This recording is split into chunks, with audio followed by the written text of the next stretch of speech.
mayamnadi asnoi pot thari je wadra khotra adegi lemina bna asnoi yam kan honai yam wana honai ka haibako si sum pamjabani na sidaida wa pot thari neba yumdana khangban lupan da pungau da hoye khoina sidaida phajan sembiraga tha lai sidadi ai ni de yam tang yon dai ne packing da dawdana seri tamatar ga haidana akhoi gidi khongban lupan tamatar lokhak sagum haidok pham tamatar rai tar palo he इज्जत nga uhe इज्जत ना ओ खोइना याम पान्द्रसु नत्रा आइना सिगी हंगाम जे हेक चागे हाइरदि को पि ए हार अनिमान असु याम पि जे सि हेक पगाति यार मख्वांग के कदा वांगां हंगाम जाबा येना नख्वांग दु तुदे का सोरो सोरो चिंगा चकनि दा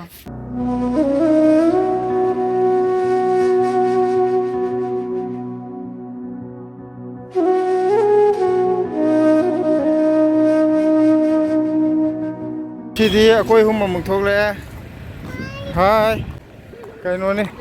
sigi rajdhani nursery je sidai da compost kita lauge na moi hangbra hangdabra yenge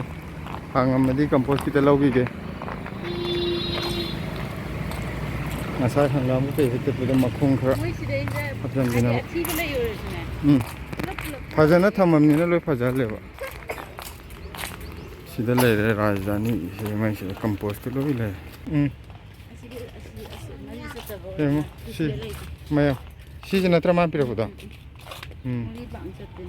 se mayam phajabre ngo se moi nursery da lak pane rajdhani na se lai yam lai re si je yum da yam thana ho ai ju pa me na wa yam lo me ho ri ba ho da ron de ko ta tum da dei lo si da na ho ri ma sa ho ri pik na tha asin matum thaba chobudu ngani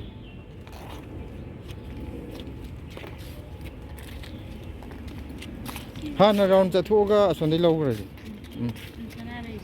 sanare angu wai du silai re na adi na re bu udri adi bai di picture photo do ude na kaino asem du udri ba pambi ji makhan makhan myam lai re to pu do ugra ju maming kari kara di khangde ida lapu koi decoration gi oi lapu di mayam hor koi chumne chana ba koi na ga thana ba lapu du ga di manadi ma si lapu ji na makhan man decoration gi oina lai ba lapu koi nursery der gi compost lor bu si kaino ji gi kg kumanga gi compost am lor e yam atango compost tu na te moi kaino to bu di koi nim gi ga mix to sem bai tar ne tin kanga kya ta na ba du di maman do tanga oi ba ado khoi di nim mana jo hojab ne dem semjer ge na magi pure compost dang oi bi dang lore lupa sahum ga yang khai de lore ai nu jik lor pa khoi compost ki lewak le hog do ai na mamang de lo ugao na ama lo do adu ga di yam thin khene si ji ga adu na tang ju tangi de na lang matat khare yore ni si selo pro bu da ada si jina hong ji ai na hong jo hong si kai doge bu leibak ki saruk su khare yam na leibak yam yauk droga ju si khage yam happy na ban leibak to marang kai dam ni na thoi thoi ji selai re nga si di tu ngarang hangam he cha thokhi ba me yam je makhong je chop chop chop yan tho ga kaino je leibak le hau ji khaga hapchen bi rage kaino ma khoi yam special oi bam je lo re nga si ai gi yam special oi ba pot am le re tu kaino yengal lake tu si green net che lo ro bani si green net che hojik winter gi un khumba gi ju khara kanar ni aduga mathang summer gi da asaba gi ju khara kanar ni adu na si green net ma lore adu si je ma ju khanjana na ba yam hojik ti khanbam je phajana na tai chadrim ni na kaino toge nungdang jing sa ka ba khanjala ga ko ayu nungsa du khara phujana ba tor ju hayeng summer matam da na mathak te gi fix hoina ki na ba ta kaino tor gi kup na ba toge green net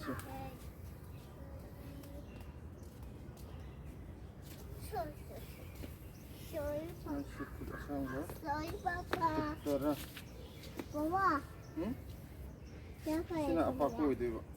Papa. sida lai re ko gi net सिगी पेरुक सिने लोइ pixel लेगा mine तो इन insala tang ko yo mani बदी बजार से ko khamen je sona khara na chana laga yendem gai jina sona pusalaga asigi net से green net se nungdang khan bi ge to wa khamen ji wang mani na amu khanbam do si yot ka yung mana tamni na खर नाते जाते अदुना सोई जगह जी गोतंग खल लगे ꯇꯨꯅꯤꯡꯀꯣꯛ ꯁꯦ ꯀꯩꯅꯣ ꯂꯩꯕꯥꯛ ꯈꯔ ꯍꯥꯞꯆꯟꯕꯤꯒꯦ ꯍꯥꯏꯗꯤ ꯃꯈꯥꯗꯅ ꯍꯋꯥꯏ ꯀꯩꯅꯣ ꯎꯅꯥ ꯊꯥꯔꯒ ꯁꯦꯝꯈꯤꯕꯗꯣ ꯄꯠꯊꯔꯝꯃꯅꯤꯕ लेबाक नमदे ꯂꯩꯕꯥꯛꯇꯨ ꯁꯨꯝ अदगी मादी मखोंग जो तोइने सोमबिबे याबा पोट नतमनिना बा आदि मराद कुंगना लेयोनिना नमझल अखोइ इसिंग चाइबो खोपदा नमदगिबदो नमजल लेगिबदो कंपोस्ट कितंग हापचन बिरगा हंदकी विंटर की समायना थंबिगरगे ए मथंगी अमु कनो लाकदा माइ बकलो फुगचरकन इंगो फरगा जनवरी फेब्रुवारी दा मना खर नंजन तारे मसा नंजनजरा अदुम फुगचरकन हाइदि उपाय लेके अनेमबदा मसा मसा लेबे ꯑꯩꯈꯣꯏ ꯁꯤꯗꯩꯁꯤꯗ ꯍꯥꯏꯗꯤ ꯑꯦꯔꯣꯄ꯭ꯂꯦꯟ ꯃꯈꯣꯟꯁꯦ ꯇꯥꯕꯗ ꯀꯔꯤꯅꯣꯝ ꯍꯥꯏꯗꯅꯦ ꯀꯩꯅꯣ ꯂꯥꯛꯄꯗꯣ ꯀꯔꯤꯕ कई लापा हनी नाजे ꯃꯣꯏ ꯏꯁꯩꯒꯨꯝꯕ ꯂꯥꯛꯄꯗ ꯊꯤꯡꯖꯟꯕꯗꯣ ꯃꯣꯏꯅ ꯌꯨꯇ꯭ꯌꯨꯕꯅ ओ कॉपीराइट लापा ꯀꯣꯄꯤꯔꯥꯏꯠ ꯂꯥꯛꯇꯥꯔꯗꯤ ꯕ꯭ꯂꯣꯛ ꯅꯝꯕ ꯁꯨꯡꯌꯥ ꯌꯥꯔꯣꯏꯌꯦ एदुकी मतिक याम ꯑꯩꯈꯣꯏ ꯈꯣꯟꯁꯦ ꯁꯨꯡꯇꯥ ꯇꯥꯗꯕꯤꯗ ꯑꯇꯣꯞꯄ एरोप्लेन ꯑꯗꯨꯅꯦ ꯑꯦꯔꯣꯄ꯭ꯂꯦꯟ ꯉꯥꯛꯇ ꯉꯥꯏꯔꯒ ꯑꯩꯈꯣꯏ ꯈꯣꯟꯖꯦꯜꯁꯦ ꯁꯨꯡꯇꯥ ꯇꯥ ꯌꯥꯔꯣꯏ ꯍꯥꯏꯕ अदुकी मतिक मिनिट मंग कनो मिनिट अनि नि खुदिंगी अदुम एरोप्लेन जे तो पाइनिना बा पाइदुजु यमदना अमु अखोइगी दिन थाकनबनिना मथक पाइसिदना याम नक ꯇꯥꯔꯝꯗꯥꯏꯒꯤ कनो द तुलिहल मेया द लेबु समानरी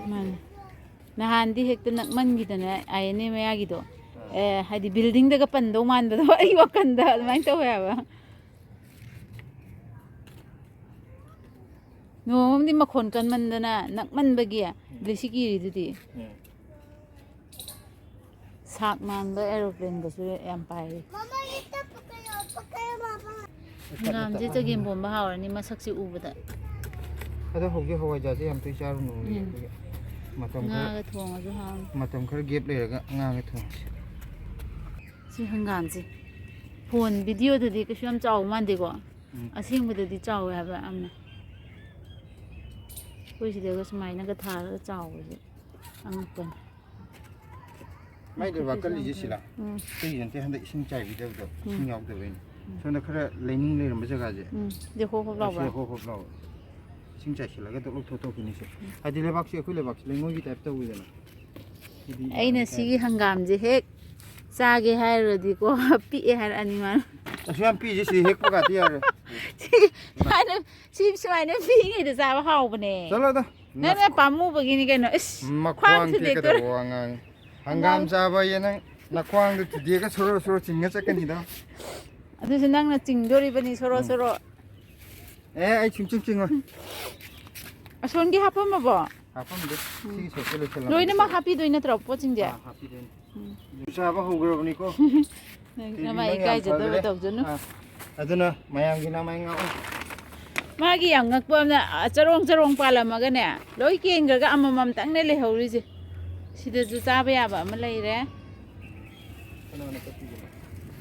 ꯃꯈꯥꯒꯤ ꯑꯗꯨꯗꯤ ꯌꯥꯝ ꯍꯥꯞꯇꯁꯨ ꯌꯥꯗꯧ ꯃꯥꯜꯂꯦ ꯃꯁꯥꯒꯤ ꯂꯩꯍꯥꯎ ꯌꯥꯝ ꯃꯨꯅ ꯎꯏ खितंग हापिरगा Koyna कइनोगे nga sembe i ke ga ju dum chambai ke kha dum hapten bibida ꯑꯩꯗꯤ ꯑꯁꯤꯒꯨꯝꯕꯗ ꯌꯥꯝ ꯍꯥꯞꯅꯤꯡꯗꯦ ꯍꯪꯒꯥꯝꯒꯨꯝꯕ ꯀꯣꯕꯤꯒꯨꯝꯕꯁꯦ ꯁꯤꯗ ꯈꯔ ꯌꯥꯝ ꯍꯥꯞꯅꯤꯡꯉꯦ ꯈꯔ ꯌꯥꯝꯅ ꯍꯥꯏꯕꯗꯤ ꯈꯤꯇꯪ ꯁꯤꯗꯤ ꯍꯥꯞꯄꯁꯨ ꯌꯥꯅꯤ hape si phajan kari di si kano to gi ꯁꯤꯗꯤ ꯍꯥꯞꯄꯁꯨ ꯌꯥꯗꯧ ꯃꯥꯜꯂꯦꯀꯣ si to jira ꯁꯤꯒꯤ ꯄꯣꯠ ꯈꯨꯐꯁꯦ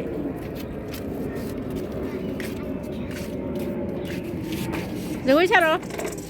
ꯖꯒꯣꯏ ꯑꯝꯇ ꯁꯥꯔꯛꯑꯣ ꯌꯥꯄꯤꯜꯂꯛꯀꯦ हाँ, यहाँ पे चीज़ का आता है। ꯑꯣꯀꯦ ꯚꯦꯔꯤ ꯒꯨꯗ ꯃꯅꯥꯁꯦ ꯄꯥꯛꯃꯟꯗꯅ ꯂꯩꯕꯥꯛꯁꯦ ꯂꯣꯏ ꯊꯣꯝ ꯊꯣꯝ ꯂꯩꯕ ꯋꯥꯅꯤ ꯍꯥꯔ ꯍꯥꯞꯄꯁꯤꯡꯗꯤ kano to yani hore ising tai bi lejar chakini hauti lengari don mi matam loisala mi sijalo sala mi na ꯃꯔꯨꯁꯦ ꯂꯣꯏ ꯀꯥꯈꯠꯂꯛꯄꯁꯤꯗ ꯑꯩꯅ hana masa mayam horum mane ko adu thambirdi mayam chawdone khoina wai silena loinamak yanthatpa adugini ꯁꯤꯁꯨ ꯃꯥꯏ ꯐꯖꯔꯛꯀꯅꯤꯗ farakani ye faroi ꯌꯦꯟꯗꯦꯝꯁꯤꯗꯤꯕ yendemdi puthangam deba ꯁꯤꯁꯨ ꯌꯦꯡꯉꯣ ꯍꯧꯔꯛꯏꯗꯣ ꯌꯦꯡꯉꯣ ꯆꯥꯎꯔꯒ ꯑꯩꯈꯣꯏꯅ ꯖꯒꯥ ꯂꯩꯇꯕꯩ ꯋꯥꯅꯦꯕ ꯑꯗꯨꯅ ꯂꯨꯀꯥ ꯁꯤꯃꯗꯤ ꯄꯣꯁ ꯇꯥꯗ꯭ꯔꯥ ꯁꯤ ꯃꯌꯥꯝ ꯐꯖꯅ ꯑꯅꯧꯅ ꯊꯥꯈꯤꯕꯗꯣ ꯃꯥꯜꯂꯦꯗ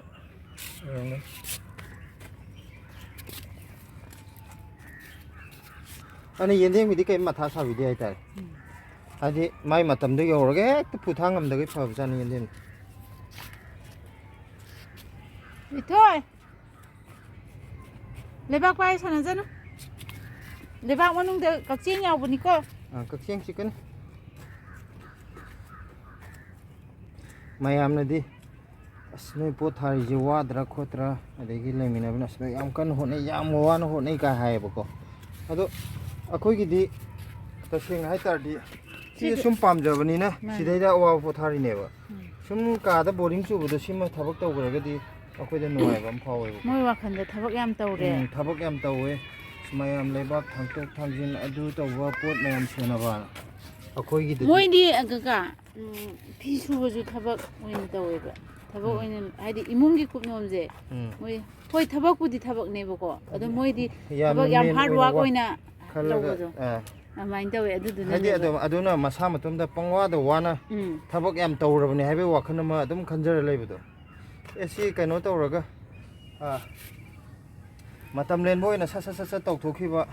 ꯑꯩꯅ ꯏꯁꯇꯤꯒ ꯇꯛꯄ ꯎꯕꯗ ꯃꯣꯏꯅ ꯊꯕꯛ ꯌꯥꯝ ꯇꯧ ꯏꯁꯇꯤ ꯀꯩꯅꯣ ꯍꯥꯏꯗꯤ ꯁꯨꯝ ꯑꯍꯥꯟꯕꯗꯗꯤ ꯀꯔꯤꯝ ꯈꯜꯂꯝꯗꯦꯕ ꯁꯨꯝ ꯍꯥꯏꯖꯔꯛꯄꯗ ꯍꯩꯅꯗꯕꯗꯣ ꯃꯣꯏꯒꯤꯗꯤ ꯀꯣꯟ ꯐꯦꯡꯕꯗꯩ ꯀꯩꯗꯒꯤ ꯑꯗꯨ ꯀꯩꯅꯣ ꯇꯧ ꯍꯥꯏꯗꯤ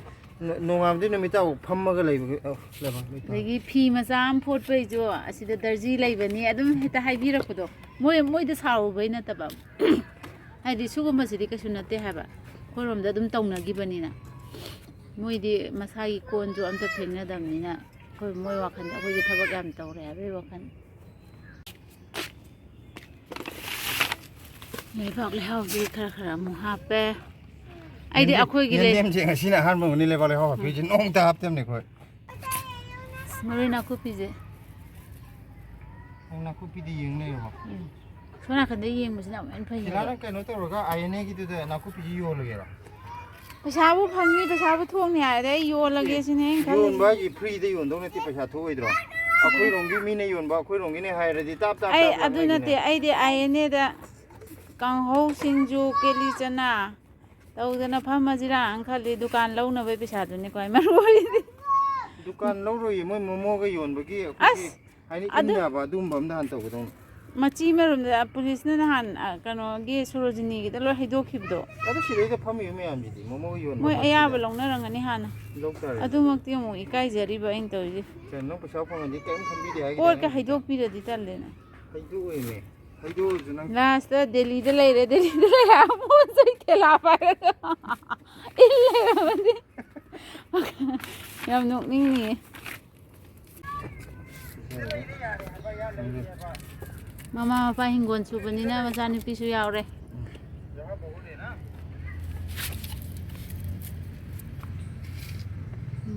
ꯌꯥꯔꯦ ꯊꯣꯏ ꯄꯄꯥꯅ ꯑꯃꯁꯨ ꯊꯝꯃꯦ ꯁꯤꯗ ꯌꯥꯝ ꯍꯩꯌꯦ ꯕ꯭ꯂꯦꯁꯤꯁꯦ ꯅꯃꯁꯇꯦ ꯑꯝꯇ ꯇꯧꯔꯛꯑꯣ ꯑꯣꯟꯁꯤꯜꯂꯒ ꯌꯦꯡꯉꯒ ꯒꯨꯗ ꯃꯣꯔꯅꯤꯡ ꯌꯦꯡꯉꯒ ꯍꯥꯏꯒꯗꯧꯅꯦ ꯐꯣꯟꯗ ꯌꯦꯡꯉꯛꯑꯣ हाथ जोड़ के करो मामा इसे बरोबर चुआ ये ngakthwane सीधा दे दो हवाई पालो हे इज्जत ngau he इज्जत ना ओ अखोइना याम पांद्रसु नत्रा हाय इज्जत ngau अथाबा मिगी इज्जत ngakadamne नत्रदिको नोय मथंगदा फजना सिम्बिरोइदौने इदि एकता खामेन सिनबसिगिसे मपा लाआबन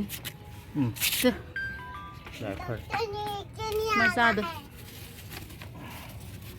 ꯌꯨꯝꯗꯅ ꯈꯪꯕꯥꯟ ꯂꯨꯄꯥꯟꯗ ꯄꯨꯡꯍꯧꯗ ꯍꯧꯋꯦ ꯑꯩꯈꯣꯏꯅ ꯁꯤꯗꯩꯗ ꯐꯖꯅ ꯁꯦꯝꯕꯤꯔꯒ ꯊꯥ ꯂꯩꯔꯦ ꯁꯤꯗꯗꯤ ꯑꯥꯏꯑꯦꯟꯑꯦꯗꯒ ꯌꯥꯝ ꯇꯥꯡ ꯌꯣꯟꯗꯥꯏꯅꯦ ꯄꯦꯛꯀꯤꯡꯒ ꯇꯧꯗꯅ चेरी टमाटर का अखोईगिदी खोंबाल लुपान टमाटर लुखाक सगुम हैदोखम टमाटर हाइतार ओक चानिंगे गायना ए कनोदा अंदा मोइना कनो तबुदो करी ngoudo adu hawdo mal kamai ngouge hangaga ꯑꯗꯨꯕꯨꯗꯤ ꯑꯗꯨꯝ ꯈꯪꯗꯦꯗ ꯏꯇꯩꯁꯨ ꯑꯗꯨꯝ ꯊꯣꯡꯕ ꯊꯥꯛꯄꯗꯤ ꯑꯗꯨꯝ ꯃꯥꯁꯦ ꯌꯥꯝ ꯀꯟꯖꯕꯅꯤ ꯑꯩꯈꯣꯏ ꯚꯤꯗꯤꯑꯣꯗꯨ ꯌꯦꯡꯉꯗꯤ ꯉꯧꯔ ꯈꯤꯇꯪ ꯄꯨꯔꯛꯄꯗ ꯑꯩꯈꯣꯏ ꯁꯥꯎꯔꯣꯏꯀꯣ ꯃꯁꯪꯁꯤꯡꯉꯩꯗ ꯚꯤꯗꯤꯑꯣꯁꯦ ꯊꯥꯒꯠꯂꯛꯎꯅ ꯐꯔꯅꯤ ꯍꯣꯏ ꯗꯥꯏꯔꯦꯛ ꯑꯣꯏꯅ ꯍꯥꯏꯕꯗꯤ ꯉꯝꯖꯗ꯭ꯔꯦꯕ ꯍꯪꯒꯥꯝꯁꯦ ꯑꯁ ꯅꯧ ꯂꯥꯎꯕ ꯋꯥꯅꯤ ꯃꯁꯛꯁꯦ ꯍꯦꯛ ꯎꯕꯗ ꯁꯤꯒꯤ ꯍꯪꯒꯥꯝꯁꯦ ꯀꯩꯁꯨ ꯌꯥꯝꯅ ꯀꯩꯅꯣ ꯇꯧꯍꯧꯗꯕꯅꯤ ꯌꯥꯝ ꯊꯤꯅ ꯌꯥꯝ ꯊꯤ ꯄꯥꯛ ꯂꯩꯔꯝꯃꯦ ꯌꯥꯝ ꯊꯤ ꯆꯥꯎ ꯂꯩꯔꯝꯃꯦ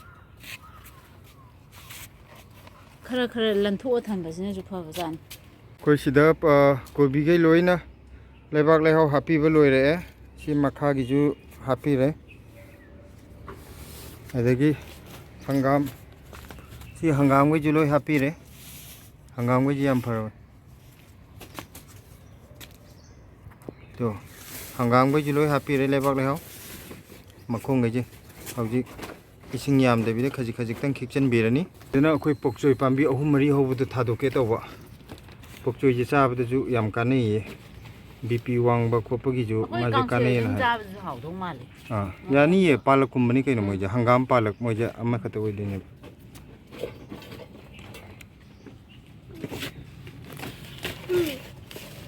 Mama, ꯊꯝꯃꯦ ꯕꯦꯔꯤ ꯒꯨꯗ ꯊꯣꯏꯊꯣꯏꯁꯦ ꯃꯔꯝ ꯌꯥꯝ ꯃꯣꯛꯑꯦ Mama, ꯃꯔꯝ ꯃꯣꯛꯇꯤꯌꯦ ꯃꯈꯥ ꯆꯠꯂ ꯏꯔꯨꯖꯊꯣꯛꯎꯔꯗꯧꯅꯤ ꯍꯧꯖꯤꯛ ꯊꯕꯛ ꯂꯣꯏꯁꯤꯜꯂꯒ ꯃꯈꯥꯁꯦ ꯍꯥꯏꯐꯦꯠ ꯁꯤꯠꯇꯣꯛꯄꯤꯔꯝꯃꯒ Mama, busy है ये. ꯕ꯭ꯂꯦꯁꯤꯁꯨ ꯍꯌꯦꯡ ꯆꯥꯎꯔꯒ ꯕ꯭ꯂꯦꯁꯤꯅ ꯑꯃꯨꯛ ꯊꯥꯗꯣꯏꯅꯤ ꯑꯣꯀꯦ ꯍꯧꯖꯤꯛꯅ ꯃꯃꯥꯅ ꯊꯥꯔꯦ ꯕ꯭ꯂꯦꯁꯤ ꯆꯥꯎꯔꯗꯤ ꯕ꯭ꯂꯦꯁꯤꯅ ꯑꯃꯨꯛ ꯂꯣꯏ ꯊꯥꯅꯤ ꯆꯥꯛ ꯀꯌꯥꯝ ꯊꯣꯡꯍꯟꯗꯣꯏ ꯄꯣꯠꯅꯤꯗ ꯏꯁꯥꯒꯤ ꯊꯕꯛꯇꯤ ꯏꯁꯥꯅ ꯂꯣꯏ ꯇꯧꯍꯟꯗ यापොꯟꯇꯦ तमदबा यापොन्ते बेसी का खाना बनाएंगे. बेसी की खाना बनाएंगे. ब्लेसी भी खाना बनाएंगे है ना ब्लेसी भी हराउरी चाक थोंने चाउरकान मा करी हाइदिनो खंदे हौजिक्ति चाक थोंगनदोइने हाबदा हराउ लोइरेबा